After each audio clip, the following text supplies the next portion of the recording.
Bien, bonjour à toutes et à tous.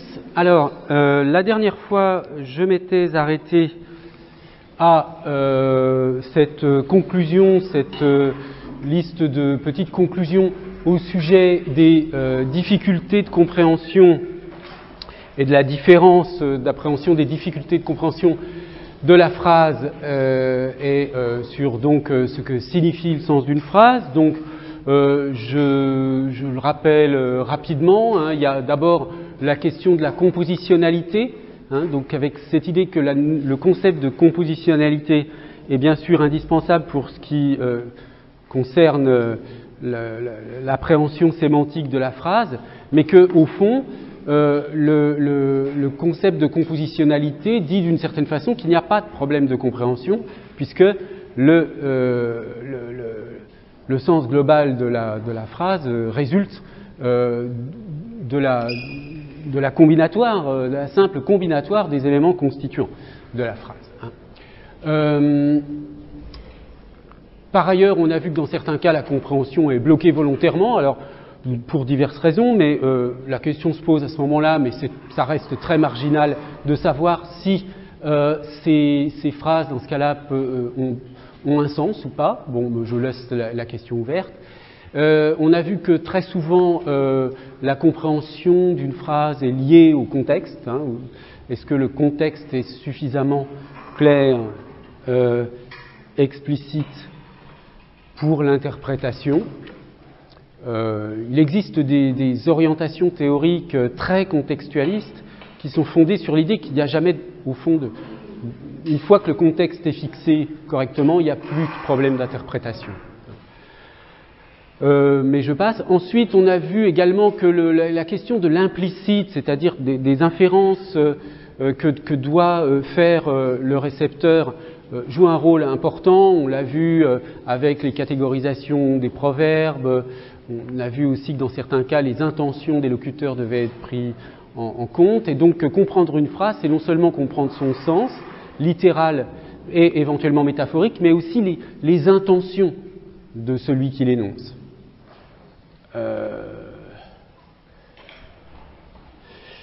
Il y a beaucoup de cas comme ça dans le discours politique où, au fond, la question que pose un énoncé n'est pas tant le contenu descriptif de cet énoncé que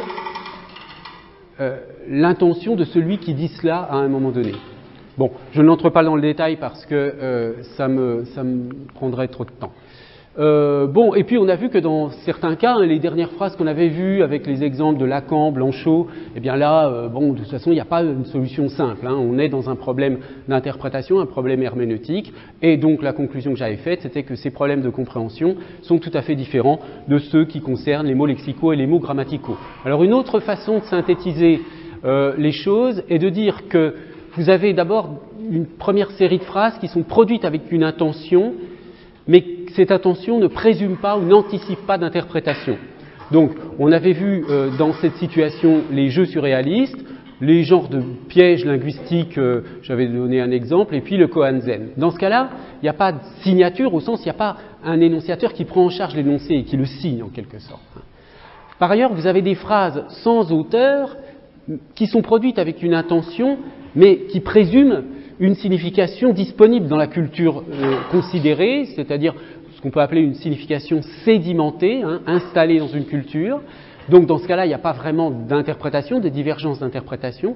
C'était le cas des proverbes. Le problème à ce moment-là, il est simplement de connaître cette signification sédimentée, cet aspect culturel qui permet d'interpréter la phrase. Mais dans ce cas-là également, il n'y a pas de signature, hein, c'est-à-dire l'émetteur, c'est pas une personne donnée qui est l'émetteur d'un proverbe. Hein. Je sais pas, si on utilise un proverbe comme les chiens ne font pas des chats ou qui d'ordine, enfin tout ce que vous voulez, c'est un on, l'énonciateur de ce type d'énoncé. C'est un émetteur générique, hein, ou un énonciateur générique. Donc il n'y a pas de signature non plus. Et puis enfin, vous avez les phrases avec auteur, donc qui ont une signature, elles, et qui sont produites avec une intention qui présume une signification plus ou moins ouverte. Bon. il y a une coquille, là il y a un 2 en trop. Donc là il y a des interprétations. Alors soit il y a des interprétations dans le contexte politique un peu discutables qui sont liées à une duplicité, par exemple, dans le cas des petites phrases, ou alors on pourrait reprendre l'exemple de populisme, l'utilisation de populisme pourrait être analysée sous cet angle, et puis dans d'autres cas, c'est en raison d'une densité sémantique qui requiert un travail herméneutique. Alors, ça évidemment, cette dimension herméneutique, on va la retrouver avec les textes. Donc, dernière partie de cette réflexion, les situations dans lesquelles on ne comprend pas un texte cette fois-ci. Situations dans lesquelles on ne comprend pas un texte. Alors, je prends un premier exemple, mais qu'on va traiter rapidement, parce qu'au fond, il nous renvoie à la question de la compréhension des unités lexicales, c'est-à-dire des mots. Bon, pour obtenir l'ostéo-intégration de l'implant en dépit des contraintes exercées durant la cicatrisation osseuse, il faut réduire l'intensité des forces et des moments exercés sur les implants. Bon, c'est un texte qui renvoie à l'odontologie, et voyez que il existe des sortes de tables d'équivalence qu'on peut donner par exemple aux dentistes pour qu'ils aient des équivalents en langage ordinaire du langage technique, et il suffit de remplacer ostéo-intégration par cicatrisation pour qu'immédiatement on comprenne de quoi il s'agit. Donc là, le problème de la compréhension du texte est simplement dû à un problème de compréhension des mots qui constituent le texte. Et encore une fois, les textes techniques ne posent pas tant de problèmes que ça, puisque on a des systèmes d'équivalence avec des mots plus courants qui décrivent suffisamment la réalité dont il est question, sans qu'on ait besoin forcément d'entrer dans beaucoup de détails. Je veux dire que pour comprendre ce que c'est que la cicatrisation d'un implant, il n'y a pas besoin nécessairement de savoir quels sont les processus biologiques qui assurent la cicatrisation. Dans la vie courante, l'idée que ça cicatrise me suffit, dans un sens ordinaire. Bon. Donc, au fond, les textes techniques, ça n'est pas ce qui est plus compliqué à comprendre, puisqu'il suffit d'avoir des équivalences. Alors là où on a plus de problèmes, c'est avec ce genre de texte. Bon, je reprends un exemple de Blanchot parce qu'il est assez caractéristique de cela. On peut le lire ensemble si vous voulez. L'écriture, donc c'est un extrait d'un livre, qui est un très très beau livre, très très célèbre, qui est un peu moins lu aujourd'hui, mais qui reste un écrit passionnant. Bon, bref, l'écriture fragmentaire serait le risque même. Alors, l'écriture du désastre, c'est un texte écrit en fragments. Donc, il y a une réflexion sur ce que c'est que l'écriture fragmentaire. Ça signifie l'écriture en fragments. Serait le risque même. Elle ne renvoie pas à une théorie. Elle ne donne pas lieu à une pratique qui serait définie par l'interruption. Une pratique définie par l'interruption, puisque quand on écrit des fragments, le fragment, il commence, il s'arrête. Interrompue, elle se poursuit. S'interrogeant, elle ne s'arroge pas la question, mais la suspend sans la maintenir en non-réponse. Si elle prétend n'avoir son temps que lorsque le tout, au moins idéalement, se serait accompli, c'est donc que ce temps n'est jamais sûr.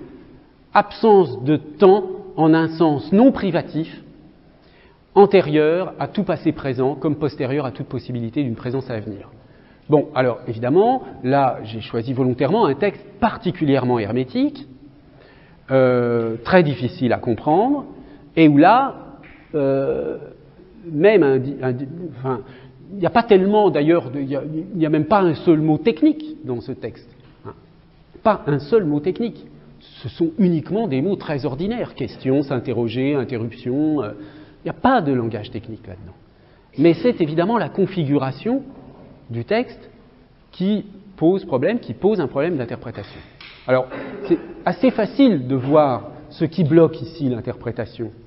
Alors, entre parenthèses, ici, c'est pour cette raison que je vous donnais ces exemples très très marginaux du Koan Zen ou de ce blog-là de Thierry Lhermitte qui écrit des phrases qui ne veulent rien dire, etc.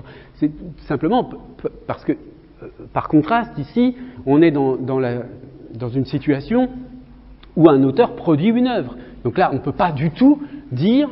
Enfin, je veux dire, alors bien sûr, on peut toujours tout dire. On peut dire, Blanchot, de toute façon, il écrit n'importe quoi. Ça ne veut rien dire.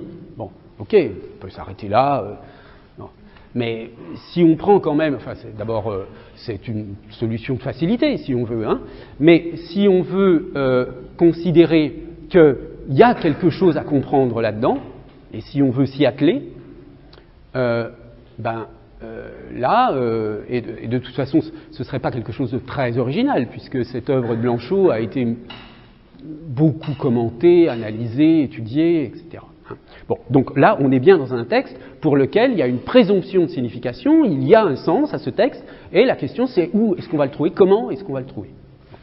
Alors, je ne vais pas vous donner la solution, l'intérêt ici n'est pas d'expliquer la pensée de Blanchot, mais il est quand même d'observer ce qui bloque ici la compréhension. C'est très facile à voir, c'est pour ça que je vous ai donné cet extrait. Regardez le début. Bon, l'écriture fragmentaire serait le risque même. Admettons hein, que l'idée, là, c'est tout simplement que écrire en fragments, il y a quelque chose qui pousse la littérature vers un sorte de risque. Quel risque exactement, on ne sait pas, mais bon, on peut imaginer quelque chose sans trop de difficultés. Dès la deuxième phrase, on voit ce qui se met en place comme procédé d'écriture qui va chercher à dire autre chose que ce qu'on dit habituellement. Elle ne renvoie pas à une théorie, donc on exclut la théorie, elle ne donne pas lieu à une pratique qui serait définie par l'interruption. Donc vous voyez le problème, ni théorie ni pratique. Donc déjà, on élimine tout, enfin je veux dire en général les choses, c'est soit une théorie, soit une pratique, hein, si vous voulez ça renvoie à cette opposition, et ça nous dit on n'est pas dans cette opposition, on est encore dans autre chose. Hein, une pratique définie par l'interruption. Bon. Ensuite, interrompue, elle se poursuit. Donc encore une fois, alors là c'est un petit peu différent. Tout à l'heure on avait l'exclusion de deux solutions, enfin alternatives. Hein, donc là on a une sorte d'oxymore, de paradoxe, disons une chose qui est interrompue mais qui continue. Donc ça dit une chose et son contraire en même temps. Hein. Et on a la même chose par la suite. S'interrogeant, elle ne s'arroge pas la question. Bon, donc il y a une question, mais il n'y a pas de question d'une certaine façon. Elle la suspend en non-réponse. Donc c'est pas tellement qu'on pose une question, mais c'est que la question reste une non-réponse. Bon. Si elle prétend n'avoir son temps que lorsque absence de temps dans un sens non privatif. Hein. Absence de temps non privatif. Donc encore une fois, on dit deux choses qui sont contradictoires. Donc on voit bien que le ressort de construction du sens dans un texte de ce type-là, c'est de nous confronter à des sortes d'énigmes textuelles provoquées par le fait que Blanchot écrit produit des énoncés qui ont un contenu, disons, illogique dans une première lecture. Alors, soit encore une fois, on considère que ça reste illogique, ça n'a pas de sens, soit on considère que ça a un sens, mais à un autre niveau. Et évidemment, que l'idée ici est de dépasser la compréhension ordinaire, la vision ordinaire, pour arriver à percevoir, mais on ne peut pas avec juste cet extrait, il faudrait s'intéresser à l'ensemble de l'ouvrage, pour voir comment on peut effectivement penser, par exemple, une absence de temps dans un sens non privatif. C'est-à-dire que, si vous voulez, on prend les dénominations dans leur littéralité, absence de temps. Normalement, absence de temps, je comprends qu'il n'y a pas de temps. Mais Blanchot nous dit qu'il y a une autre façon de comprendre l'absence de temps. Une façon non privative. Bon, voilà. Donc, on est ici dans une situation où on a bien une sorte de blocage de la compréhension ordinaire. Hein, une volonté de refuser une écriture transparente, simple, immédiatement compréhensible, pour provoquer un niveau de compréhension, disons pour provoquer un type de compréhension d'un niveau différent de la compréhension ordinaire. Et c'est en fait toute une réflexion sur le langage qui est là. Bref, simplement, ce qu'on peut dire dans un cas comme celui-ci, c'est qu'à nouveau, on est renvoyé à la question de l'interprétation. Ce que je viens de vous expliquer, justifie, tente de justifier l'existence de ce type de texte, mais je ne vous donne pas une interprétation. Je m'en garderai bien. Et pour se lancer dans l'interprétation d'un fragment comme celui-ci, il faudrait prendre en compte l'ensemble de l'œuvre et entrer dans une démarche authentiquement interprétative, c'est-à-dire, de nouveau, une démarche herméneutique. Comme on avait, on se retrouve dans la même situation, ce qui est tout à fait naturel, que la situation des phrases sans texte qui étaient issues de Lacan, Blanchot, etc. Alors, un autre exemple du même genre, mais qui se situe sur un autre plan, qui est emprunté ici à un texte de Merleau-Ponty, même chose, un très très beau texte, un texte posthume qui a été, établi par Lefort après la mort de Merleau-Ponty. À partir de ces notes, le texte n'était pas tout à fait terminé, bon, peu importe, le visible et l'invisible. Et voici le passage. Donc, on comprend alors pourquoi, à la fois, nous voyons les choses elles-mêmes en leur lieu, où elles sont, selon leur être, qui est bien plus que leur être perçu, et à la fois, nous sommes éloignés d'elles de toute l'épaisseur du regard et du corps. C'est que cette distance n'est pas le contraire de cette proximité. Elle est profondément accordée avec elle, elle en est synonyme. Bon, on peut continuer, c'est que l'épaisseur de chair entre le voyant et la chose est constitutive de sa visibilité à elle comme de sa corporéité à lui, etc. etc. Bon, on a ici un texte philosophique qui, lui, comprend quelques concepts philosophiques, qui ont eux-mêmes une histoire et qu'il faut, situer dans leur histoire pour les comprendre. Par exemple, la corporéité ou la chair, qui renvoie à des concepts qu'on trouve chez Husserl, qui est donc le phénoménologue dont s'inspire ici, ou que poursuit plutôt Merleau-Ponty, qui s'inscrit aussi dans une démarche phénoménologique. Et là, dans ce passage, comme dans d'autres de ce livre, il essaie de définir un concept, le concept de chair, qui, dit-il dans certains passages, n'a de nom dans aucune philosophie. Donc il essaie de définir un concept, là c'est un concept précis dont il s'agit, la chair, ce qu'il appelle la chair, dans un sens, là encore, on ne va pas faire un cours de philosophie sur ce que signifie la chair chez Merleau-Ponty, mais ça renvoie, si vous voulez, à... Enfin, c'est pas le corps, parce qu'il y avait déjà chez Husserl cette opposition entre Leib et Körper, entre la chair et le corps. Donc la chair, c'est une sorte, ça renvoie à une ontologie. Peu importe. C'est pas ce qui m'intéresse ici. Simplement, pour montrer la différence avec le cas de Blanchot, ici on est dans la tentative de décrire un concept, donc de faire penser à quelque chose, de faire penser les lecteurs de faire acquérir au lecteur une pensée qu'il ne possède pas préalablement.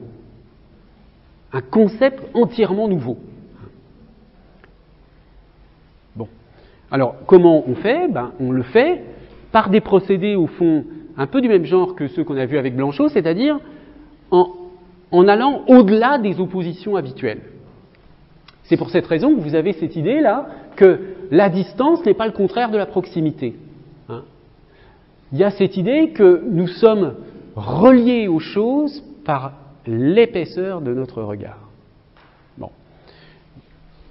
Encore une fois, je ne veux pas commenter cela en détail, je vous le donne comme un exemple de texte qui pose un problème de compréhension, qui a un horizon légèrement différent de celui de Blanchot, et qui repose également, comme celui de Blanchot, sur des formulations contradictoires en apparence, qui ont pour but de faire, de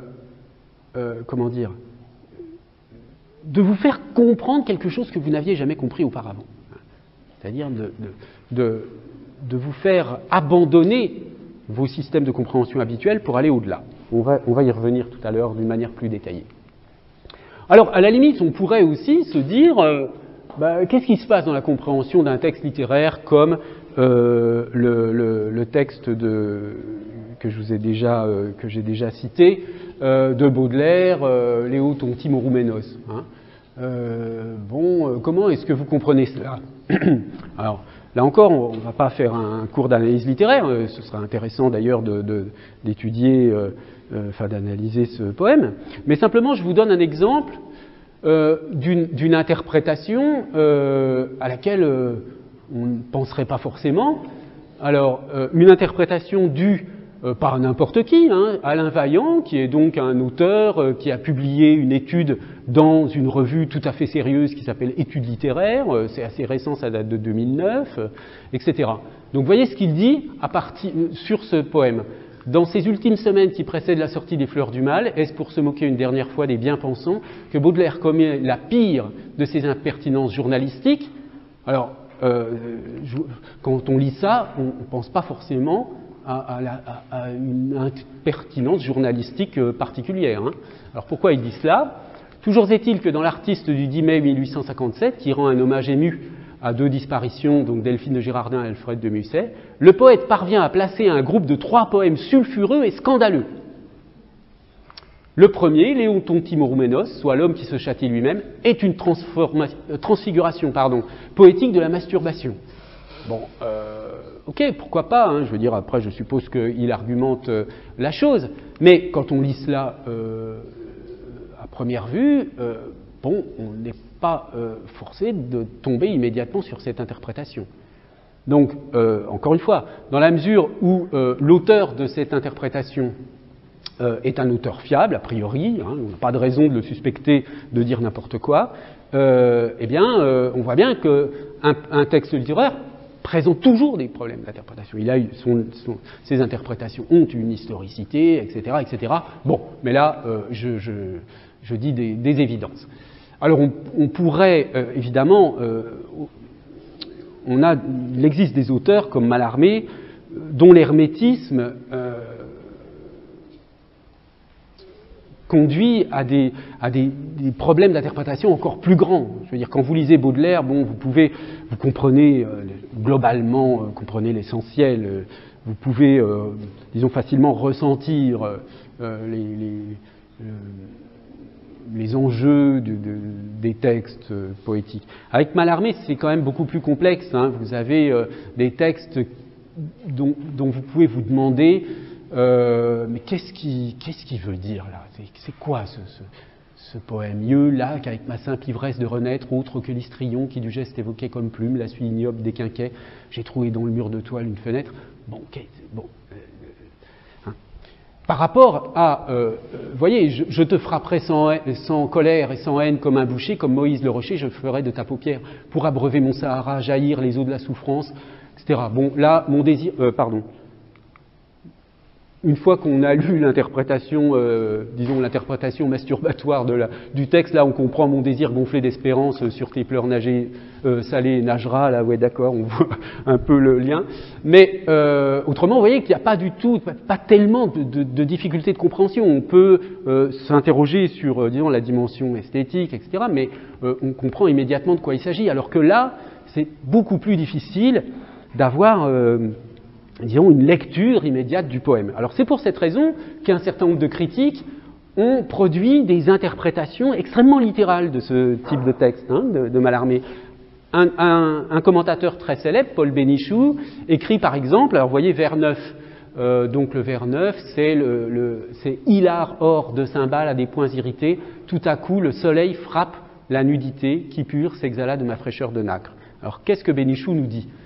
Le vers 9, métaphore de l'action du soleil, ne peut être compris alors que le soleil n'a pas encore été évoqué. Donc, effectivement, dans l'ordre de lecture du texte, vous lisez « hilar or de cymbales à des points irrités », difficile de savoir de quoi il s'agit, mais ensuite, tout à coup, le soleil. Donc, on comprend que c'est une apposition, et que c'est une description métaphorique, imagée du soleil, d'accord ? Mais on le comprend après. Donc, ça, évidemment, c'est un procédé qui complexifie la compréhension. Donc, grammaticalement, ce vers, par le mot « or », est en effet une apposition anticipée au soleil du vers 10.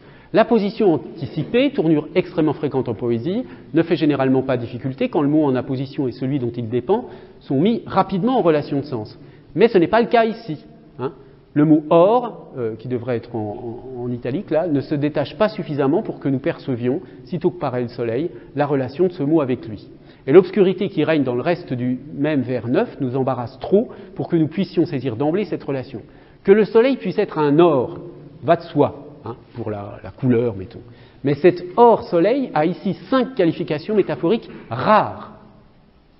Il est hilar, comme on dit que la lumière rit, ici agressivement. C'est un or de cymbale, expression qui sans doute rapproche par la couleur le cuivre des cymbales de l'or du soleil, mais qui surtout, sous ce prétexte, établit une parenté entre l'éclat du soleil et un bruit fracassant ou menaçant, car le soleil cymbale est irrité. Une telle condensation de matière métaphorique demande évidemment, pour être comprise, plus d'une lecture. Donc vous voyez, en prenant simplement ce petit passage, hilar, or de cymbale à des points irrités, une fois qu'on a compris, qu'on s'est un petit peu engagé dans cette métaphore, on perçoit à quel point elle dit quelque chose de... Enfin, elle produit l'impression d'un soleil, disons d'un soleil de midi, enfin un soleil extrêmement puissant, agressif, hein. Vous voyez le jeu de sonorité, en plus, hilar, or, de cymbales, donc le bruit des cymbales. Donc il y a l'idée là d'une chaleur, d'une lumière extrêmement agressive et subie, hein, qui est donnée par la métaphore. Mais cette métaphore est évidemment très inhabituelle, inventive, hein. Il y a quelque chose qui est de l'ordre de l'invention ici et qui pose des problèmes de compréhension. Bon, donc simplement cet exemple pour justifier la particularité de certains textes au regard de la compréhension. Et donc vous avez, donc là j'ai donné un extrait de Paul Bénichou, selon Mallarmé, donc qui est une analyse serrée, hein, de vraiment de qu'est-ce qu'on peut comprendre dans ces textes. Et puis un texte un peu amusant d'un auteur, alors lui beaucoup plus marginal, un peu moins connu, Michel Gauthier, vous voyez, Mallarmé en clair, ou l'obscurité poétique vaincue mot par mot. Donc vous avez dans ce texte des sortes de réécriture littérale, hein, de certains textes de Mallarmé pour, en gros, qu'on y comprenne quelque chose. Bon. Alors, les problèmes posés par la compréhension des textes littéraires, et en particulier des textes poétiques, sont bien énoncés dans ce passage qui est intéressant de ce livre de Christian Doumet. Faut-il comprendre la poésie ? Bon. Parce qu'on parle du sens en relation avec la compréhension, mais la question se pose de savoir si le rapport qu'on a, le rapport de sens qu'on a avec la poésie est bien un rapport de compréhension. Alors voici ce que nous dit Doumet. Les lectures critiques de la poésie, de quelque tradition qu'elle se réclame, se fixent pour objet d'élucider le poème. Élucider le poème.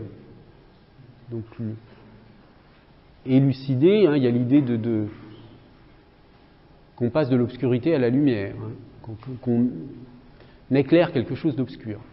En quoi elle ne procède pas autrement qu'avec la prose ? Dans tous les cas, le texte est appréhendé comme une réserve de sens qu'il impose de libérer, de mettre en lumière, bon, élucider et en ordre.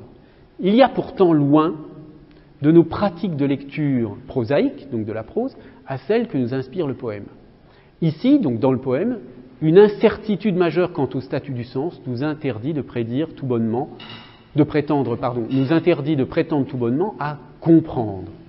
Alors évidemment, c'est dans un certain sens de la compréhension. C'est d'autre chose qu'il s'agit, en quoi réside d'ailleurs, nous le savons bien, la jouissance particulière de l'expérience poétique. Le livre, donc oui, ça je l'ai pris, ça doit être la 4e de couverture du livre. Le livre part de ce constat, ou l'introduction, je ne sais plus. Le livre part de ce constat pour prendre pleinement en compte la déroute initiale des mécanismes de compréhension face au poème. Et c'est là le passage qui m'intéresse, pour tenter de penser la part de langue irréductible au sens. La part de langue irréductible au sens. Pour s'attacher enfin à cette perte essentielle des repères sémantiques, linguistiques et référentiels qui se nomment étrangeté. Donc vous voyez, on a bien vu avec le texte de Blanchot, le texte de Merleau-Ponty, au-delà de la poésie, On a, dans certains textes, une volonté de l'auteur de nous faire perdre nos repères sémantiques, linguistiques et référentiels, hein, de nous sortir de nos habitudes de constitution du sens. D'où l'impression, en effet, d'étrangeté. Un tel concept ne peut, dans son ampleur philosophique, esthétique, psychanalytique, restituer le poème à la croisée des savoirs. Bon, voilà, là, peu importe la dernière partie de la phrase. Ce qui m'intéresse surtout ici, si vous voulez, c'est cette idée que la poésie, alors, soit effectivement n'a rien à voir avec la question de la compréhension, mais ça présuppose chez Doumet qu'on ait une vision restreinte de la compréhension, c'est-à-dire la compréhension au sens de l'élucidation, de la, disons, de la compréhension par exemple par paraphrase, comme on l'a vu pour le cas des proverbes. Hein. Il y a bien un rapport au sens, dans le cas des textes poétiques, qui est différent du rapport au sens dans les énoncés, disons, pour dire simplement, dans les énoncés ordinaires. Alors la question est de savoir si la sémantique, si l'interrogation sur le sens doit s'occuper de ça, ou pas. Alors, bien sûr, on peut considérer, oui, d'accord, alors les textes poétiques, et puis, alors il faudra mettre aussi certains textes philosophiques, certains textes de critique littéraire, comme Blanchot, donc la poésie, une partie de la philosophie, une partie de la critique littéraire, puisque, bon, Blanchot, enfin,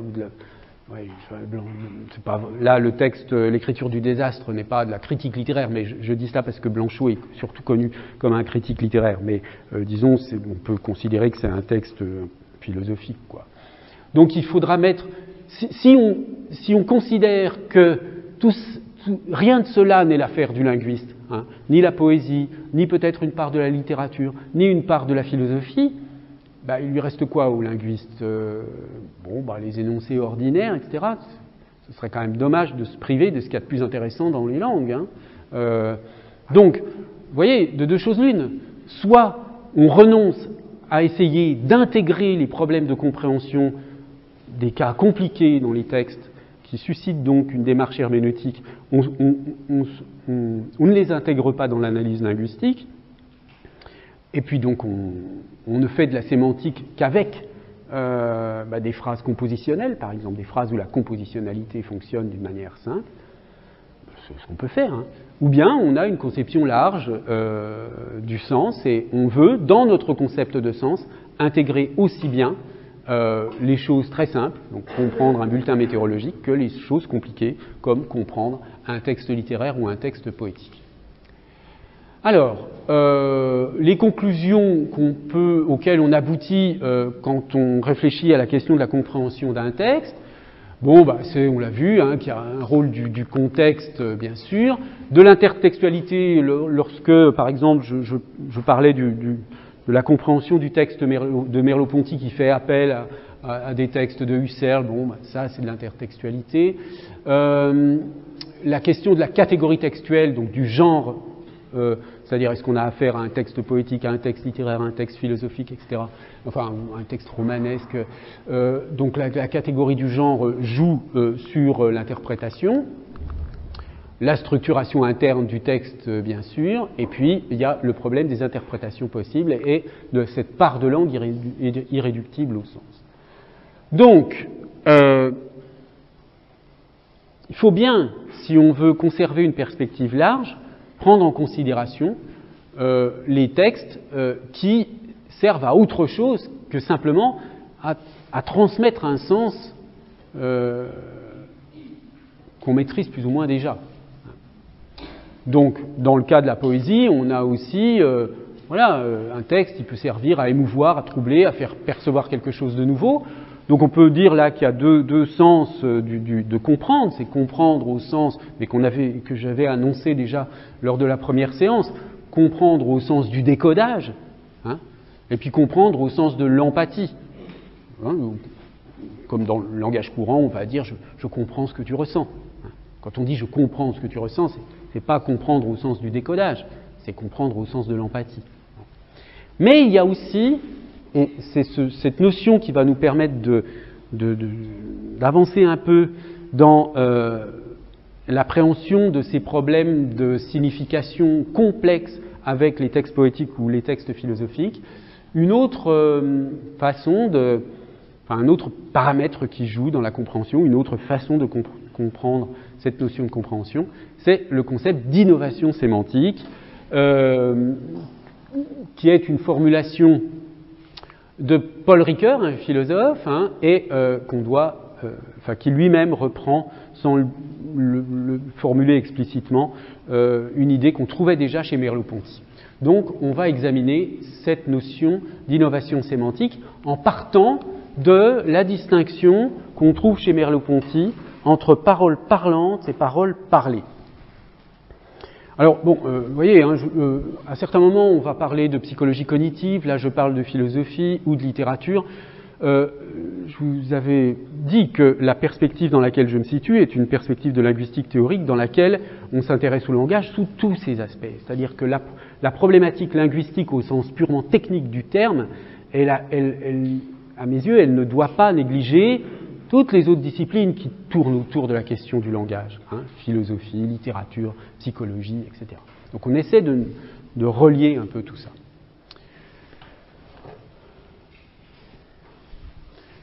Alors, je vais me servir d'un texte, lui aussi posthume, qui s'appelle La prose du monde, dans lequel Merleau-Ponty développe cette distinction entre la parole parlée et la parole parlante. Alors, la parole parlée, il la décrit, là c'est une citation assez explicite, me semble-t-il, comme un rapport sans équivoque des significations dérivées avec les significations primitives et de celles-ci avec des signes par eux-mêmes insignifiants. Alors, qu'est-ce que ça signifie? Bon, si vous voulez, on va lire les deux citations et puis je commenterai ensuite. Parce qu'en réalité, ces deux citations sont liées. Alors, première citation. Dans le cas de la parole parlée, la phrase, en fait, là, la seule vertu mais décisive de l'expression, elle décrit ce qui se passe dans la parole parlée. La seule vertu mais décisive de l'expression est alors de remplacer les allusions confuses que chacune de nos pensées fait à toutes les autres par des actes de signification dont nous soyons vraiment responsables, parce que l'exacte portée nous en est connue, de récupérer pour nous la vie de notre pensée et la valeur expressive de l'algorithme, et tout entière suspendue au rapport sans équivoque des significations dérivées avec les significations primitives, et de celles-ci avec des signes par eux-mêmes insignifiants, où la pensée ne trouve que ce qu'elle y a mis. Donc, je l'avais indiqué dans le titre, quand on parle de parole parlée, on parle aussi, Merleau-Ponty utilise aussi le terme d'algorithme pour parler de cette parole parlée. Bon. Donc, l'idée principale, mais je vais y revenir, c'est l'idée que la pensée, dans cette parole parlée, la pensée ne trouve que ce qu'elle y a mis.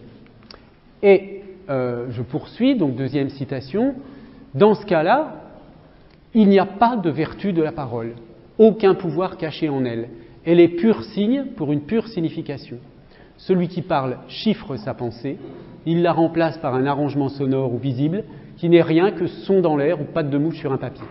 La pensée se sait et se suffit, elle se notifie au dehors par un message qui ne la porte pas et qui la désigne seulement sans équivoque à une autre pensée qui est capable de lire le message parce qu'elle attache par l'effet de l'usage des conventions humaines ou d'une institution divine la même signification ou même signe. En tout cas, nous ne trouvons jamais dans les paroles des autres que ce que nous y mettons nous-mêmes. La communication est une apparence, elle ne nous apprend rien de vraiment neuf.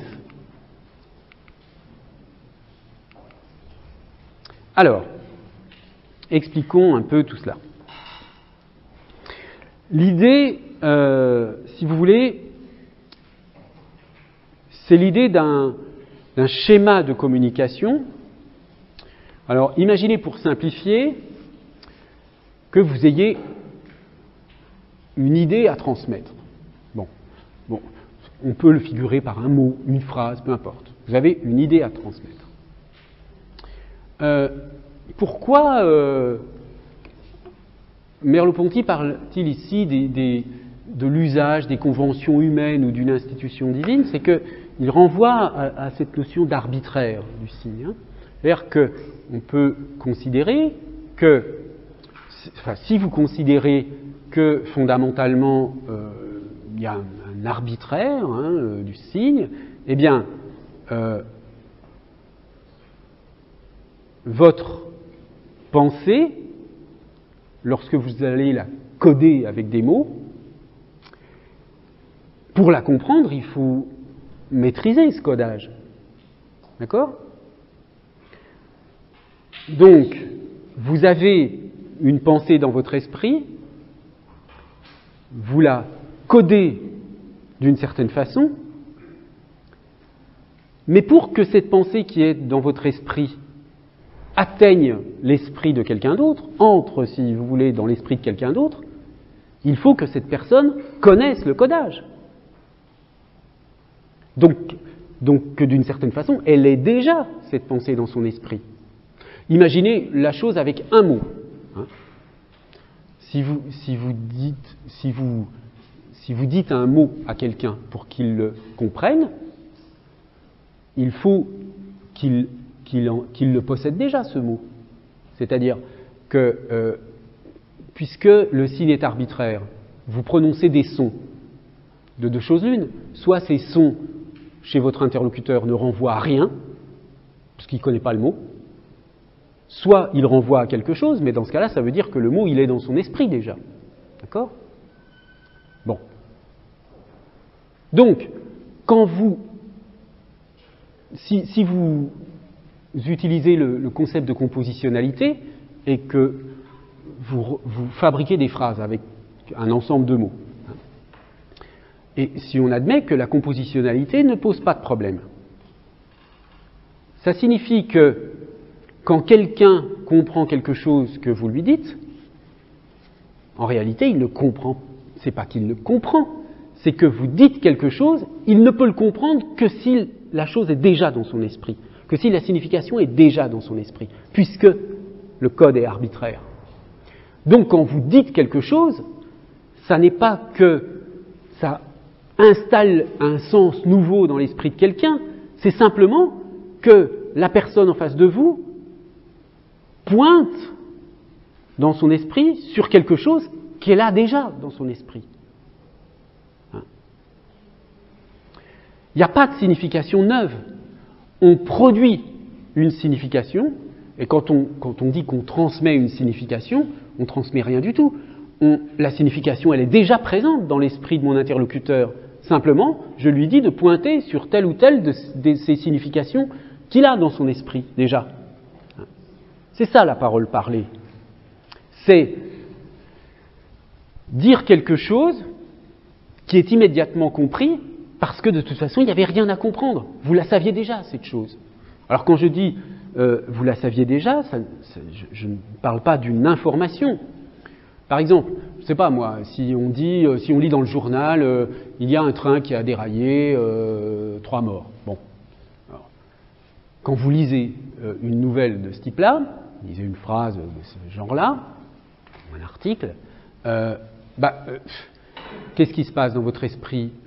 Vous saviez d'avance, vous savez ce que c'est que des trains, vous savez qu'il peut arriver des accidents, donc quand vous lisez, quand vous accédez à cette information nouvelle, vous avez certes une information nouvelle, mais pas une signification nouvelle dans votre esprit.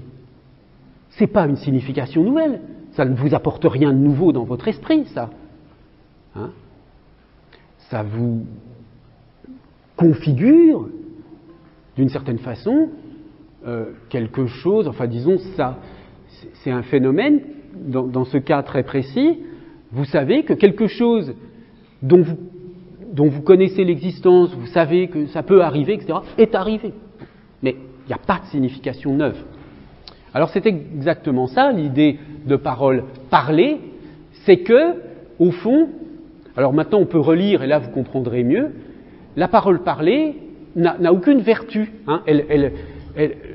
le fait que ce soit de la parole, on pourrait le coder autrement, peu importe. Enfin, je veux dire, il ne se passe rien. On a juste rappelé des éléments de pensée qui étaient déjà chez l'interlocuteur. Donc la parole est pur signe pour une pure signification. Pur signe pour une pure signification, ça signifie que la façon de coder n'a aucune importance. C'est un pur signe qui se décode, mais d'une manière totalement arbitraire, peu importe la façon dont les choses sont dites. Ça, c'est très important. Peu importe la façon dont les choses sont dites. L'essentiel est que je retrouve l'idée et que mon interlocuteur retrouve l'idée à laquelle je pense, tout simplement parce que je sais qu'il l'a déjà, cette idée, quelque part en lui, d'une certaine façon. Donc, celui qui parle chiffre sa pensée, c'est-à-dire code sa pensée, il la remplace par un arrangement sonore ou visible, donc par des sons ou de l'écriture, mais c'est juste un code, juste des sons dans l'air ou des pattes de mouche sur un papier. La pensée se sait et se suffit, c'est-à-dire, je veux dire, on parle de choses, là, de pensées qui sont entièrement maîtrisées. Hein. Par exemple, si je garde mon exemple de l'accident ferroviaire, bon, voilà, je n'ai pas d'interrogation sur la nature de ce que peut être un accident ferroviaire, même si j'en ai jamais vécu, j'ai une vague idée de ce que ça peut être, mais en tout cas, c'est une pensée autonome qui se sait et se suffit, et elle se code, elle se notifie à l'extérieur par un message qui ne porte pas cette pensée, mais qui la désigne à une autre pensée, qui lit le message, parce qu'elle connaît le code, hein, parce que, par l'effet de l'usage des conventions humaines ou d'une institution divine, bon, laissons tomber l'institution divine, on accorde la même signification au même signe. Donc, puisqu'on est d'accord sur le code, on peut se comprendre. Mais, en tout cas, nous ne trouvons jamais dans les paroles des autres, que ce que nous y mettons nous-mêmes. La communication est une apparence, elle ne nous apprend rien de neuf. Elle ne nous apprend rien de neuf, en effet, puisque nous n'avons fait que rappeler à autrui des pensées qu'il possède déjà. Bon, évidemment, cette description de la parole parlée correspond à l'essentiel de la parole ordinaire. Hein, quand vous parlez à des amis, je sais pas, quand vous êtes dans des situations d'échanges langagiers ordinaires, vous êtes la plupart du temps dans la parole parlée. C'est-à-dire, dites des choses comme, bon, qu'est-ce que tu as fait ce week-end? Je suis allé au cinéma, j'ai fait ci, j'ai fait ça, oui, j'ai manqué un cours la semaine dernière parce que j'étais malade, enfin, bon, des choses qui ne posent pas de problème de compréhension et qui ne nous apprennent rien de neuf. Alors pourquoi on utilise cette parole qui ne nous apprend rien? Parce qu'elle joue un rôle extrêmement important, cette parole parlée, elle garantit que nous sommes dans la même communauté, hein. Je veux dire que le fait que vous puissiez, comme ça, comprendre immédiatement ce que quelqu'un dit, y compris donc les présupposés, les sortes d'inférences, etc., garantit, la parole parlée, elle garantit l'existence d'une communauté dans la parole. Hein. Donc, elle est secondaire au sens où elle ne nous apprend rien de neuf, mais elle assure une appartenance à un groupe de personnes qui me comprend, que je comprends, etc. Donc elle a ce rôle-là, la parole parlée.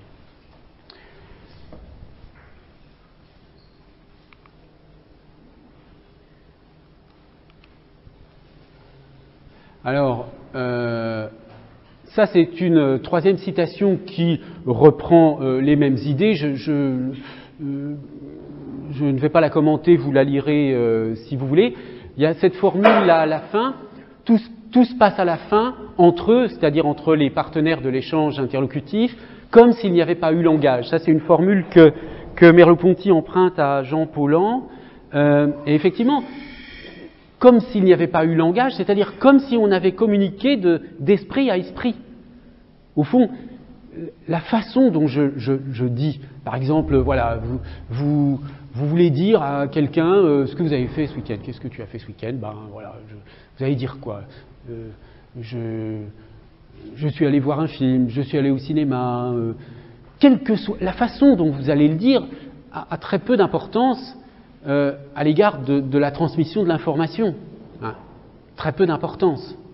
On peut le dire de toutes sortes de façons différentes. Le langage ne compte pas. Ce qui compte, c'est simplement que ce que j'ai dans mon esprit soit transmis, codé pour être transmis à l'autre personne. Mais le codage n'a aucune importance. D'accord ? Bon, on va voir que précisément, deux caractéristiques principales de la parole parlée. Donc, d'une part, le caractère arbitraire des signes. Les signes sont par eux-mêmes insignifiants, ils sont un pur et simple codage. Et puis donc, le caractère compositionnel, combinatoire des significations. Ça, c'était, je n'y suis pas revenu, mais j'y reviens rapidement. Tout à l'heure, vous voyez, dans cette première citation, Merleau-Ponty parlait du rapport sans équivoque des significations dérivées avec les significations primitives. Ça évoque la notion de compositionnalité. On a des significations de base, qui sont des significations primitives, et puis des significations dérivées qui sont des composés de significations de base. Bon, je connais le mot cinéma, je sais ce que signifie aller, je sais ce que signifie ce week-end. Bon, à partir de ces trois significations primitives, je fabrique la signification dérivée de je suis allé ce week-end au cinéma. Voilà. Et il y a un rapport sans équivoque entre les significations primitives et les significations dérivées, c'est-à-dire il n'y a pas du tout d'ambiguïté à partir du moment où je dis cela. Oui ?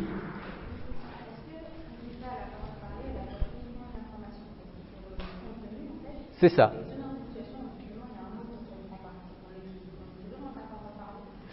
Alors, oui, alors tout dépend. Alors là, s'il y a la parole parlée, elle est sans problème tant qu'il n'y a pas de problème de communication, bien sûr.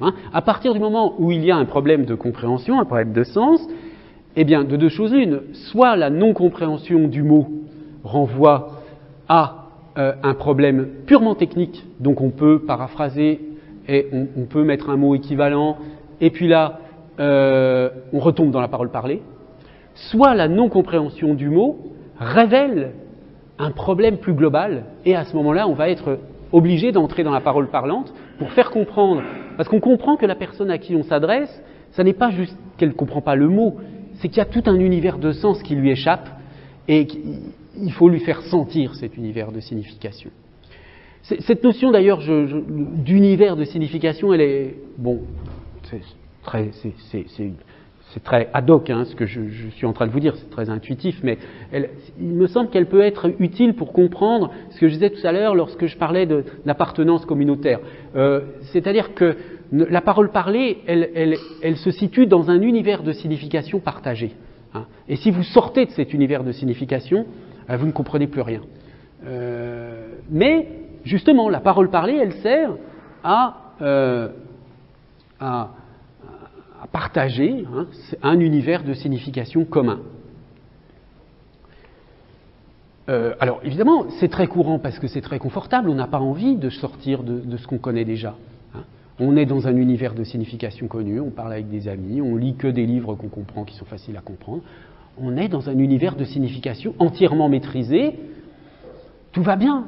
On dit souvent que l'être humain cherche à comprendre, cherche à savoir des choses nouvelles, mais la plupart du temps, c'est pas vrai. La plupart du temps, les gens, ils ne s'intéressent pas du tout à ce qu'ils ne comprennent pas. Ils veulent rester dans l'univers, dans leur univers de compréhension.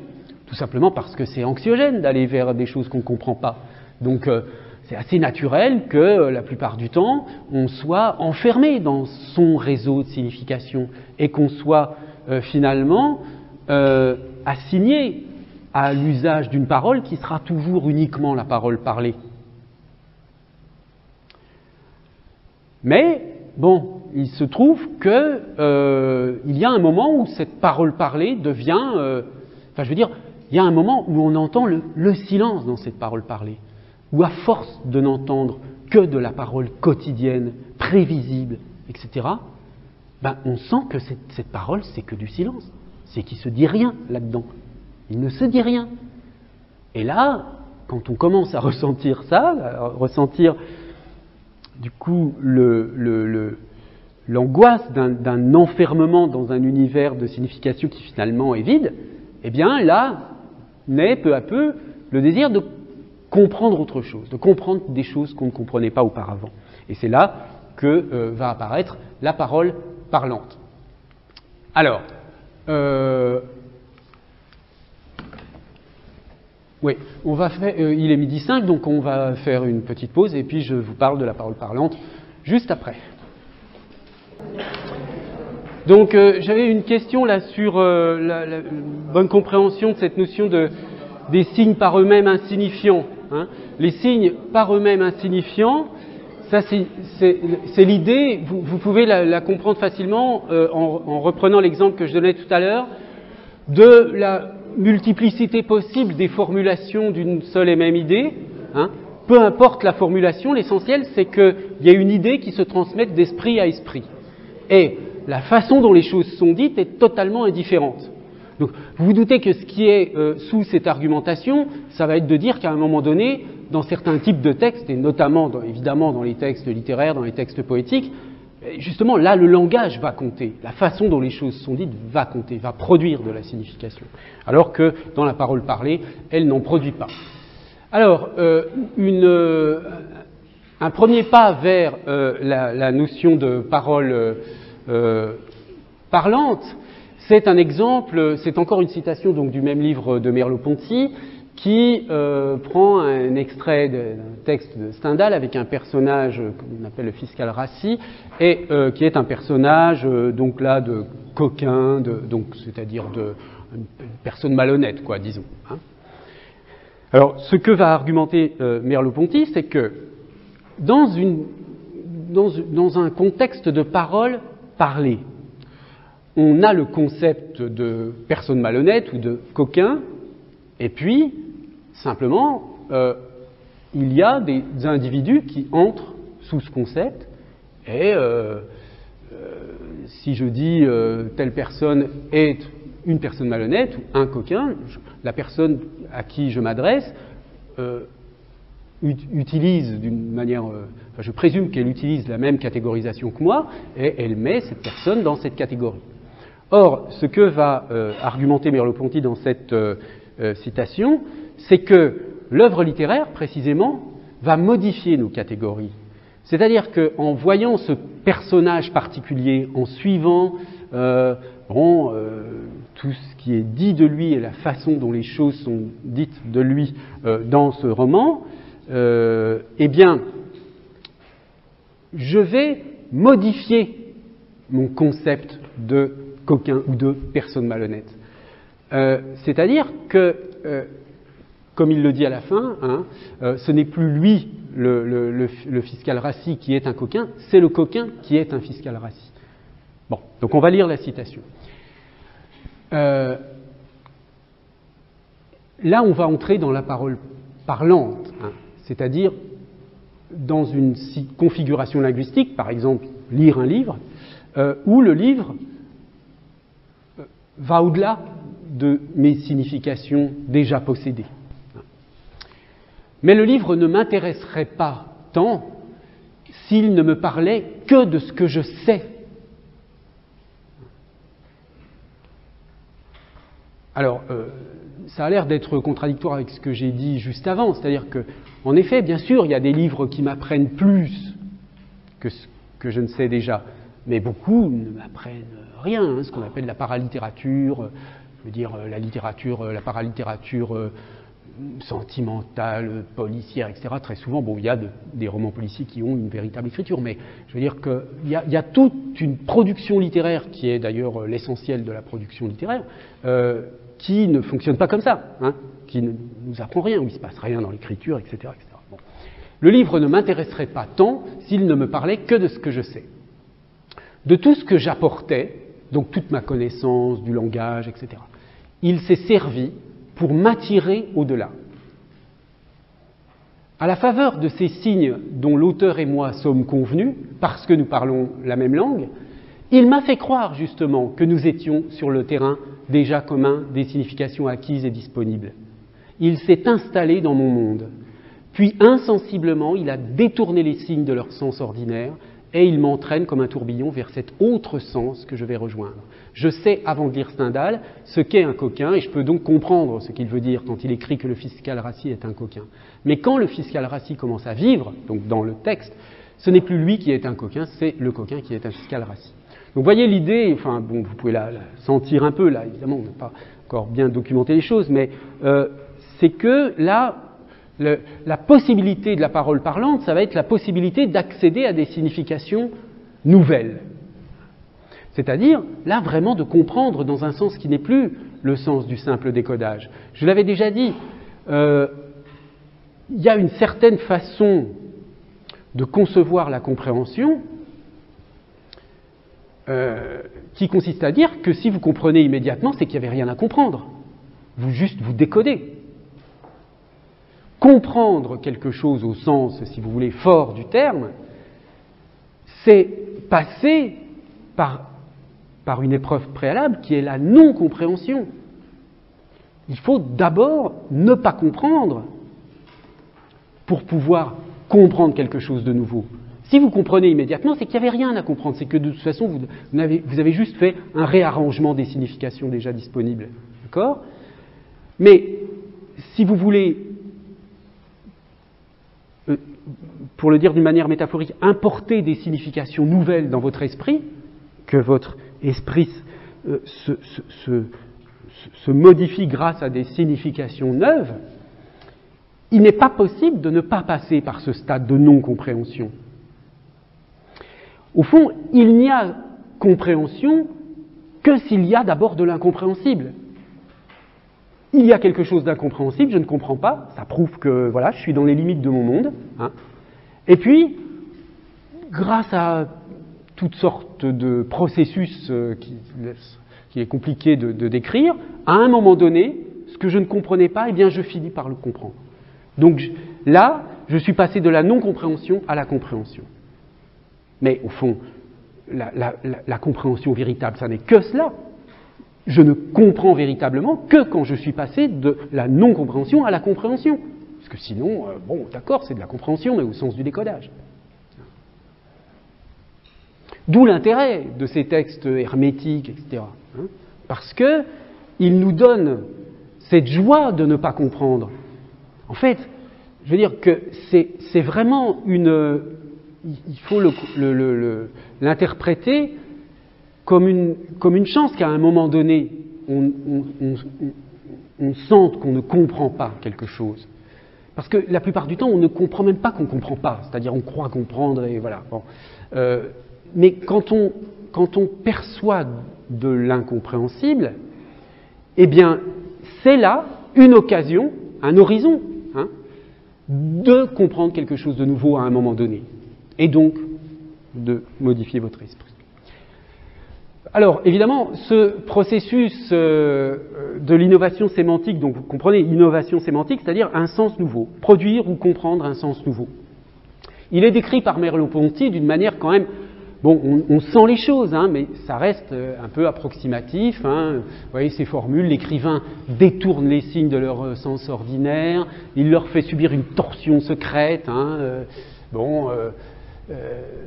l'innovation sémantique est un sens latéral ou oblique, donc ça c'est intéressant parce que ça nous montre qu'on a un accès à un sens nouveau, mais de manière indirecte. Hein. On passe par toutes sortes de détours pour finalement comprendre un texte. Mais enfin, sans doute que ça vous est arrivé à tous, à un moment donné, d'être face à un texte que vous ne comprenez pas, et puis peu à peu, en le relisant, en lisant d'autres choses en parallèle, etc., vous finissez par comprendre. Alors, voyons comment cette même notion est présentée sous le terme, alors là, de innovation sémantique, sous la dénomination d'innovation sémantique, par Paul Ricoeur, lui aussi un philosophe, phénoménologue aussi de formation, mais qui a écrit sur toutes sortes de sujets. Bon, passons. Alors, deux remarques préalables. Curieusement, il ne se réfère pas à Merleau-Ponty alors qu'il parle vraiment de la même chose. Hein. Donc IS, c'est innovation sémantique. Hein.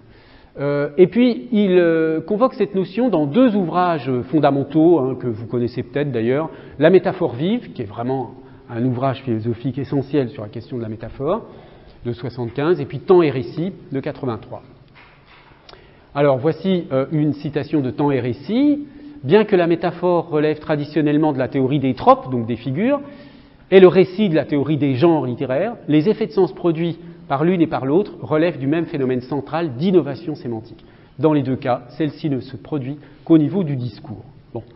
Donc, là, de manière un petit peu peut-être plus précise techniquement que Merleau-Ponty, Ricoeur va développer deux lieux de l'innovation sémantique, le lieu du récit et le lieu de la métaphore. Alors, avec la métaphore, je lis cette citation, l'innovation consiste dans la production d'une nouvelle pertinence sémantique par le moyen d'une attribution impertinente. Donc, par exemple, tout à l'heure, on a vu le soleil, hilar hors de cymbales à des points. Hilar hors de cymbales, dire que le soleil est un hilar hors de cymbales à des points hérités, c'est cela qui est visé ici par l'expression attribution impertinente. On a une formule extrêmement bizarre et qui n'est pas vraie. Je veux dire qu'un autre exemple qu'on cite tout le temps dans la littérature, c'est Achille est un lion, bon, pour dire qu'il est courageux, téméraire, etc. Bon, c'est une attribution impertinente. Achille n'est pas un lion, c'est un être humain. Bon. Mais on se sert de cette chose qui est littéralement fausse, qui pose finalement, si on le lit littéralement, un problème de compréhension qu'on a aussi dans toutes sortes d'expressions, enfin bon, bref. Donc, mais on est habitué aux métaphores, donc on a le processus de décodage. Mais dans la métaphore, on a d'abord une attribution impertinente. Donc une relation attributive entre un sujet et un attribut du sujet, qui littéralement est fausse. Par exemple, Achille est un lion. La métaphore reste vive aussi longtemps que nous percevons à travers la nouvelle pertinence sémantique, et en quelque sorte dans son épaisseur, donc la nouvelle pertinence sémantique, c'est-à-dire que quand une métaphore fonctionne, on sent qu'elle a une pertinence, elle dit quelque chose. Elle ne fait pas que dire quelque chose d'absurde, comme si je prenais une attribution impertinente du genre, je sais pas, cette chaise est un ordinateur. Bon, là oui, je fais une attribution impertinente, mais c'est pas une métaphore, ça produit rien du tout, ça ne veut rien dire, d'accord ? Alors que si je dis, Achille est un lion, je dis plus que simplement il est courageux, valeureux, etc. Hein, je produis une signification particulière. Donc, nous percevons à travers la nouvelle pertinence sémantique la résistance des mots dans leur emploi usuel et donc aussi leur incompatibilité au niveau d'une interprétation littérale de la phrase. Le déplacement de sens que les mots subissent dans l'énoncé métaphorique et à quoi la rhétorique ancienne réduisait la métaphore n'est pas le tout de la métaphore, il est seulement un moyen au service du procès qui se situe au niveau de la phrase entière et qui a pour fonction de sauver la nouvelle pertinence de la prédication bizarre menacée par l'incongruité littérale de l'attribution. Bon, alors, il faudrait commenter l'ensemble du livre, mais vous voyez un peu l'idée. Là, c'est un moyen très simple, très, relativement codifié, hein, et puis de produire de l'innovation sémantique, la métaphore. D'accord ? Comment elle produit de l'innovation sémantique ? Eh bien, elle met en relation attributive deux mots, deux groupes de mots qui, normalement, ne vont pas ensemble. Bon. Et cette incongruité sémantique, donc, a priori, devrait bloquer la compréhension, mais elle ne la bloque pas parce qu'on comprend à un autre niveau. On comprend à un autre niveau qui est tout simplement non plus le niveau littéral, mais le niveau métaphorique. Alors évidemment, il y a toutes les métaphores, là il parle de la métaphore vive, parce que ça s'oppose aux métaphores qui sont, disons, sédimentées, usées. Hein. Je veux dire, si je dis ce financier est un requin pour dire que c'est un financier, disons, très dur. Bon, j'utilise une métaphore qui est stabilisée, je reste dans la parole parlée, là. Hein, s'il n'y a pas d'innovation sémantique. Là, on parle de la métaphore inventive, qui vous fait percevoir autre chose, hein, d'une certaine façon. Alors, on a quelque chose d'analogue au plan du récit. Hein. Avec le récit, je cite donc ce deuxième passage, l'innovation sémantique consiste dans l'invention d'une intrigue qui, elle aussi, est une œuvre de synthèse. Par la vertu de l'intrigue, des buts, des causes, des hasards sont rassemblés sous l'unité temporelle d'une action totale et complète. C'est cette synthèse de l'hétérogène qui rapproche le récit de la métaphore. Dans les deux cas, du nouveau, du non encore dit, de l'inédit surgit dans le langage. Ici, la métaphore vive, c'est-à-dire une nouvelle congruence dans la prédication, et là, une intrigue feinte, c'est-à-dire une nouvelle congruence dans l'agencement des incidents. Vous voyez à peu près ce que cela peut signifier. Bon, je vous donne juste un aperçu. Hein. Bien sûr, il faudrait prendre le temps d'approfondir tout cela, mais on ne peut pas. Donc, simplement, vous voyez que ce qui importait pour moi, c'était de vous montrer ces approches philosophiques qui essaient de décrire comment on passe, comment on peut produire ou comprendre un sens nouveau. Donc il n'y a pas, à ma connaissance, d'autres concepts sur le marché, si j'ose dire, que ce concept d'innovation sémantique, qui alors évidemment dans sa formulation évoque plutôt la production d'une innovation sémantique, mais qui s'interprète également du côté de la compréhension. Comment fait-on, mais ça c'est un problème linguistique gigantesque, hein, comment fait-on pour comprendre quelque chose qu'on ne comprenait pas auparavant? Quels sont, par quels moyens, etc. Bon, donc là on a des exemples très spécifiques, hein, la métaphore, le récit, qui nous permettent donc de comprendre des choses nouvelles. Alors, quelques conclusions sur cette question du texte. Donc, comprendre un texte, ça peut être simplement le décoder. Hein. Là, on récupère une information, comme dans l'exemple que je vous donnais tout à l'heure de l'accident de train. Bon, voilà, c'est de la parole parlée. Vous décodez simplement une information. Donc, vous n'avez pas une signification nouvelle, vous avez une information nouvelle, mais qui combine par la compositionnalité des significations déjà possédées. Comprendre un texte, c'est aussi percevoir l'intention globale, hein, éventuellement émotionnelle, esthétique, sans avoir forcément une idée précise de la signification. C'est ce qui se passe dans la lecture de la poésie. Hein, vous pouvez être sensible à un texte sans forcément comprendre dans le détail tout ce qu'il met en œuvre, hein, que vous pouvez comprendre bien sûr, mais si vous approfondissez l'analyse littéraire du texte. Et puis enfin, comprendre, il y a une façon de concevoir le comprendre, si j'ose dire, c'est comprendre quelque chose qu'on n'avait pas compris auparavant. Et là, on peut mobiliser donc cette notion qu'on vient de voir d'innovation sémantique. Alors, traditionnellement, en linguistique, on s'intéresse qu'au décodage. Hein. Je veux dire, la plupart des théories sémantiques ne s'intéressent que à la question du décodage et laissent tomber tout le reste. Je trouve que c'est un peu dommage, mais c'est vrai que les autres problèmes, que les autres aspects de la compréhension du texte sont plus difficiles. Alors, au fond, dans les cas les plus intéressants, l'accès au sens d'un texte, c'est une forme de pratique, hein, qui est donc une pratique herméneutique ou une pratique d'interprétation. Alors je vais vous donner là une citation extrêmement intéressante de François Rastier, qui est lui un linguiste, alors un des rares linguistes à s'être vraiment intéressé en linguiste au problème des textes, y compris des textes littéraires, hein. Mais il faut reconnaître que c'est très rare, les linguistes qui adoptent cette perspective. Alors, le passage qui va m'intéresser, c'est ce passage-là, mais on peut lire, pour mieux la comprendre, le début de la citation. Donc, en disant que le sens du texte est immanent, non au texte, mais à la pratique d'interprétation. C'est-à-dire que c'est une pratique d'interprétation qui va me délivrer le sens du texte.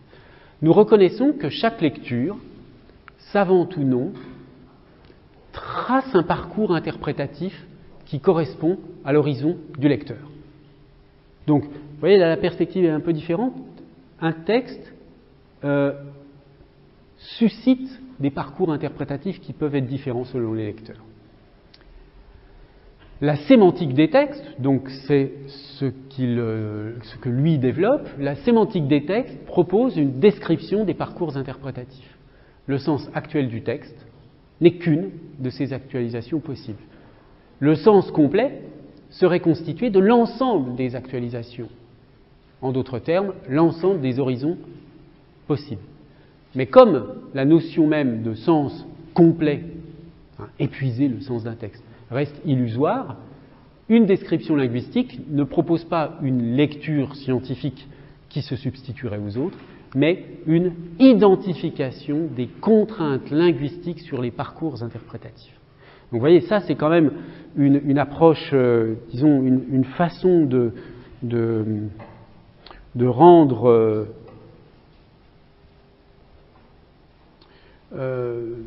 j'aime pas tellement ce mot, mais c'est là, en l'occurrence, c'est une façon d'opérationnaliser, c'est-à-dire de rendre opératoire l'approche linguistique des textes, c'est de percevoir cette approche linguistique comme une identification des contraintes linguistiques sur les parcours interprétatifs.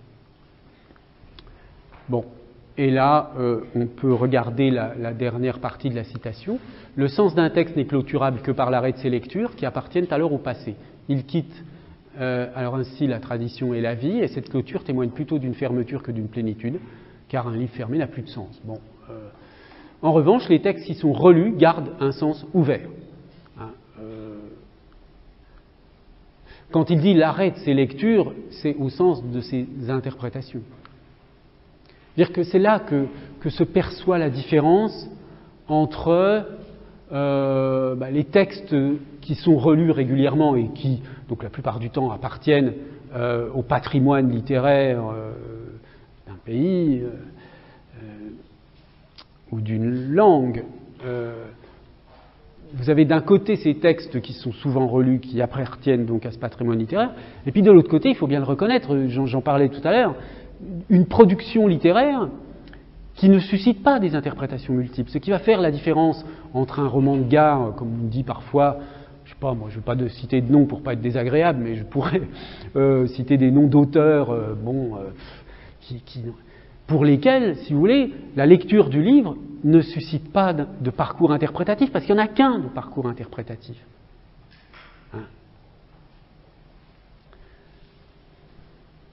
Dire, vous prenez, j'ai quand même Anaga, Valda, Musso, enfin des choses comme ça, je veux dire, il n'y a pas 36 façons d'interpréter les romans, il n'y en a qu'une. Bon. Donc, il n'y a pas de parcours, il n'y a pas une multiplicité de parcours interprétatifs. Donc, après, ce n'est pas une question de système de valeurs. Les livres simples, élémentaires, de la parole parlée sont agréables, ça fait partie des loisirs, etc., mais c'est une chose différente que les textes qui suscitent des parcours interprétatifs variés et qui donc ont des propriétés linguistiques différentes. Donc les textes qui sont relus gardent un sens ouvert, leur sens a une histoire vivante, celle de leur tradition interprétative. Alors, la paralittérature a aussi une histoire, mais une histoire au sens des plus sociologiques, pas au sens de la tradition interprétative, des traditions interprétatives. Bon, une série non close de réécritures, les réécritures ce sont les interprétations, qui sont autant de nouvelles lectures. Elles dépendent de la pratique où elles prennent place, obéissant à des objectifs éthiques, esthétiques ou cognitifs. Cependant, le plaisir, le devoir et la volonté de savoir restent inassouvis. Donc, il y a encore quelque chose à en dire de ces textes. Sur ce point crucial, une sémantique des textes peut distinguer entre les structures closes qui épuisent la lecture, donc c'est ce que j'évoquais tout à l'heure avec la paralittérature, et les structures ouvertes qui permettent au lecteur de transformer l'équivoque en infini. Alors évidemment, ce que je dis là en faisant une espèce de discrimination qui est tout sauf claire, je veux dire, il y a des tas de cas intermédiaires, Jules Verne par exemple, bon, on peut discuter, mais il y a quand même globalement une frontière entre, au moins deux grandes catégories, entre ces structures closes et les structures qui ne sont pas closes, qui suscitent des interprétations diverses dans les textes. Alors, il est vrai que je me permets de dire ça alors que aujourd'hui, on a plutôt tendance à valoriser justement la culture populaire, etc. Mais je n'ai absolument rien contre la culture populaire, hein. J'en suis moi-même un consommateur sous divers aspects, mais ça ne veut pas dire qu'il n'y a pas des propriétés différentes. Ces textes ne sont pas sur le même plan, hein. Même si on veut être très politiquement correct, on ne peut pas nier qu'il y a des textes qui ont des propriétés différentes, et je veux dire, le nier, c'est absurde. Enfin, je veux dire, bon. Bref. Quelques conclusions, donc, sur l'ensemble de ce qu'on a dit sur ce sujet, depuis les mots lexicaux jusqu'au texte. Donc on a parcouru les différentes étapes, hein. Là j'ai repris une diapositive que je vous avais déjà donnée, de la sémantique lexicale, grammaticale, et puis phrastique, et enfin textuelle. Je n'ai pas fait la différence entre discursif et textuel. Alors la question qui se pose, mais j'ai déjà annoncé ma conclusion, hein, c'est la question de l'hétérogénéité du sens linguistique. Alors on a vu que dans le cas du sens des mots lexicaux, eh bien en réception, la compréhension des mots lexicaux met en jeu le rapport entre langage et réalité, ou entre représentation mentale entre langage et représentation mentale, bon, avec aussi une sorte de combinatoire morphologique dont de toute façon on va reparler plus tard. Et puis donc en production c'est la même chose, mais avec en plus la maîtrise des emplois contextuels. On a vu que pour le sens des mots grammaticaux, donc pour la sémantique grammaticale, il n'y avait pas de problème de compréhension, que le sens des mots grammaticaux est de type plutôt instructionnel, et que là ce sont des opérations mentales assez complexes et qui de toute façon sont assez difficiles à décrire, ne sont pas, ne sont pas accessibles directement au sujet parlant. Et puis ensuite on a vu dans le cas du sens des phrases que se posait la question de la compositionnalité, mais que cette compositionnalité n'est pas très pertinente par rapport à la question des difficultés de compréhension qui était notre fil directeur. On a vu aussi que cette question du sens des phrases nous introduisait dans la perspective herméneutique, et perspective herméneutique qui, évidemment, est dominante dans le cas du sens des discours et des textes. Alors comment on peut voir très nettement la différence entre ces plans de l'analyse sémantique lorsqu'on voit comment on sort de la non-compréhension. Donc dans le cas des mots lexicaux, on a vu qu'on sort de la non-compréhension avec un dictionnaire ou avec une image. Dans le cas des mots grammaticaux, il n'y a pas tellement de problèmes de compréhension, mais simplement ce qui se produit, c'est que parfois, comme je l'avais dit, l'instruction est difficile à mettre en œuvre, l'instruction véhiculée par le mot grammatical. Dans le cas du sens des phrases, eh bien, dans le meilleur des cas, on peut produire une paraphrase pour accéder à la compréhension, mais dans certains cas, ça ne marche pas et on entre dans une dimension herméneutique. Et puis, dans le cas du sens des discours et des textes, eh bien, soit il y a une compréhension immédiate par compositionnalité, de la même manière, compositionnalité des phrases, de la même manière que les phrases sont construites à partir de la compositionnalité des unités lexicales. Et quand ça n'est pas le cas, on entre dans une démarche herméneutique avec différents types de compréhension. Alors, évidemment, quand je parle de sens des mots lexicaux, sens des mots grammaticaux, sens des phrases, sens des discours ou des textes, est-ce que le mot sens a le même sens ou la même signification dans chacun des cas? Eh bien, non. En fait, ce que montre bien ce prisme de la compréhension et de la non-compréhension, c'est qu'on ne parle pas de la même chose. Il y a une sorte d'illusion grammaticale, là, comme diraient les Wittgensteiniens. On parle de sens à chaque fois, mais en fait, cette identité verbale, elle cache, elle masque une grande hétérogénéité des phénomènes sémantiques mis en jeu. Donc, je ne veux pas dire... Enfin, je souligne simplement le problème que ça pose. C'est dit, évidemment, on ne peut pas se passer du concept de sens en linguistique. Hein. Je veux dire, on a besoin d'un concept du type sens, signification, quelque chose de cet ordre-là. Simplement, il ne faut pas être dupe de l'unité de façade du concept. On ne parle pas de la même chose quand on parle du sens d'un mot lexical, du sens d'un mot grammatical, du sens d'une phrase, du sens d'un texte. Quoique, bon, la distinction que je fais d'une manière un petit peu, artificielle entre phrase et texte, on pourrait s'en passer. La frontière, elle passe surtout, si vous voulez, les trois grands cas, c'est surtout le mot lexical, le mot grammatical, et puis phrase et texte. Où là, bon, cela dit, ici, il se passe quand même des choses particulières. On a quand même besoin des quatre catégories. Bref. Donc, est-ce qu'on pourrait dire qu'il n'y a pas de sémantique, finalement? Il n'y a pas une sémantique générale puisque le mot sens change complètement quand on change de niveau. Alors, on va, à partir de la semaine prochaine, regarder si dans les ouvrages de sémantique, dans les manuels, dans les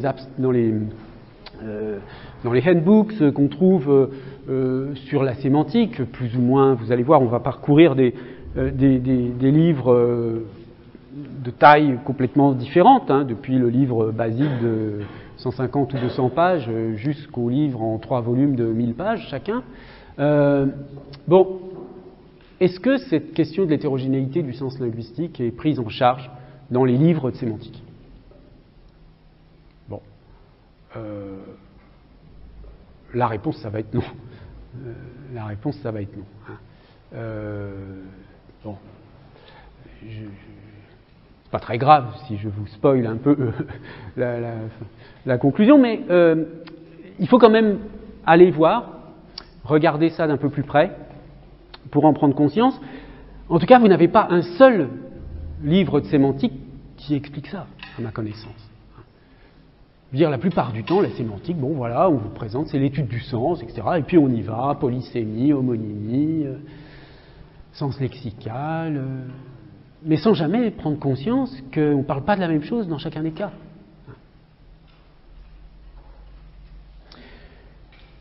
Est-ce que vous avez des questions sur ce qu'on a fait aujourd'hui? Non? Très bien. Eh bien, merci de votre attention et à la semaine prochaine.